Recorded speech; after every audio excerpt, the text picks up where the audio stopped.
மெட்டி சத்தம் கேட்காமத்தான் தலையை வெடிச்சிருச்சு வெகு நேரம்தான் வரப்பில் உன்னை பார்த்த மறுவேளைதான் இடுப்பில் நிற்காதையா ஏன் சேலதான் காலையிலும் காட்சி உண்டு சாத்தி கடி கதவத்தான் கட்டிலுக்கு கால் வலிச்ச கட்டாந்தர படுக்கதா உடம்பு முழுக்க இப்போ ஒரு ரயில் ஓடுது மச்சான்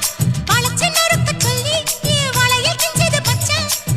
அடடா அல்வா துண்டு இடுப்பு ஓங்கிடுப்பு அழகா பத்தி கிச்சி நெருப்பு தூள் கிளப்பு சலக்கு சலக்கு சரிக சேல சலக்கு சலக்கு வெலக்கு வெலக்கு